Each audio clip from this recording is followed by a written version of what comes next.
Hello বন্ধুরা, welcome back to my channel happiness with Titli. অলস নামে একটা শারীরিক রোগের কারণে আমি অনেক দিন বশত অন্য কোনো ভিডিও আপলোড করিনি। আর আজকে ভাবলাম যে এই রোগ থেকে আমি বেরিয়ে এসে আজকে ভিডিওটা এডিট করে নিই। তো চলো, আমরা পৌঁছে গেছিলাম দার্জিলিং। সেই দার্জিলিংয়ের ভিডিও নিয়েই আবারও এসে গেছি। কথায় আছে না, অভাগা যেদিকে যায় সাগর শুকিয়ে যায়। আর আমরা যখনই দার্জিলিং বা পাহাড়ে বেড়াতে যাই তখনই বৃষ্টি হয়। জানি না কেন আমাদের সাথে বৃষ্টির কী সম্পর্ক আছে, বন্ধুত্ব না শত্রুতা, ভালোবেসে বৃষ্টি হয় না আমাদের উপর রাগ করে বৃষ্টি হয়, সেটা আমরা এখনও অবধি জানতে পারিনি। পরবর্তীকালে যদি জানতে পারি তাহলে তোমাদের সাথে শেয়ার করব।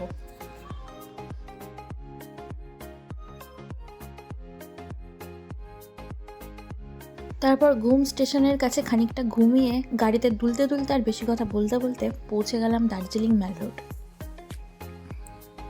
ম্যাল রোড থেকে কাঞ্চনজঙ্ঘা দেখতে ব্যর্থ হয়ে এখানে ক্লক টাওয়ারের ঘড়িতে টাইম দেখে আমি বুঝতে পারলাম আমরা সবাই কিন্তু লেট। আমাদেরকে যেতে হবে এবার জুয়ের কাছে, নাহলে জু কিন্তু বন্ধ হয়ে যাবে।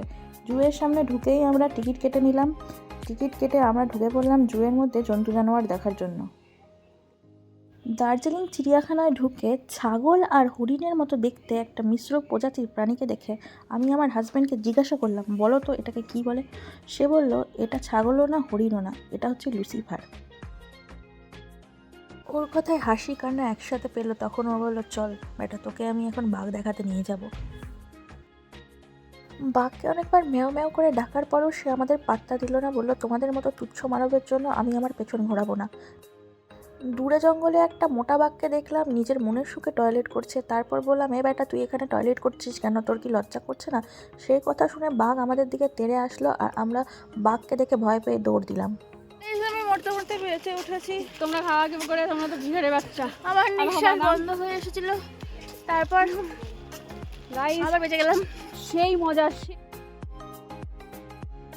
তারপর বন মুরগি দেখে আমরা সবাই এক্সাইটেড হয়ে তার কাছে একটা ডিম চেয়ে বসেছিলাম।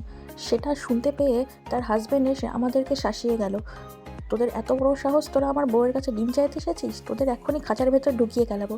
তারপর সেখান থেকে আমরা ভয়তে বেরিয়ে গেলাম। তারপর জঙ্গলের ভিতরে দেখছি কারা যেন কি খোঁজাখুঁজি করছে। দূর থেকে বুঝতে না পেরে আমি একটু কাছে চলে গেলাম। তারপর আমি ব্যোমকেশ বক্সী হয়ে সেখানে খোঁজার চেষ্টা করলাম এই জঙ্গলের রহস্য কী।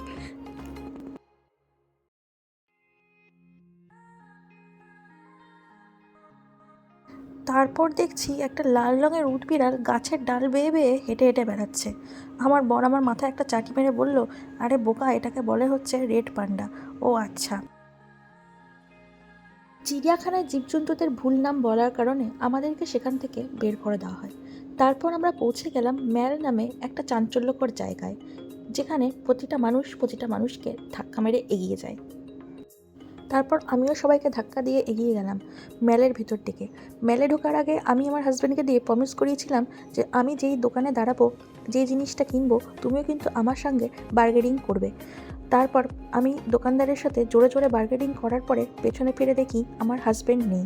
তারপর সেখান থেকে আমি বেশি টাকা দিয়ে জিনিস কিনে এনে নিজের মনের সংশয়ে নিজেই ভুগছিলাম। তাকে ছেড়ে এখানে শালিদের সাথে লাঞ্চ করতে আসার অপরাধে আমি তাকে বলি, তোমার আমাকে 5টা সোয়েটার কিনে দিতে হবে। সেই মতো হাজব্যান্ডের কাছ থেকে 5টা সোয়েটার কিনে নিয়ে আমিও বেরিয়ে পড়ি দার্জিলিং থেকে আমাদের নেক্সট ডেস্টিনেশনের জন্য। ভিডিওটি যদি ভালো লেগে থাকে তাহলে লাইক, শেয়ার, কমেন্ট করবে। আর আরও আমার এরকম ভিডিও দেখার জন্য আমার চ্যানেলটিকে সাবস্ক্রাইব করবে।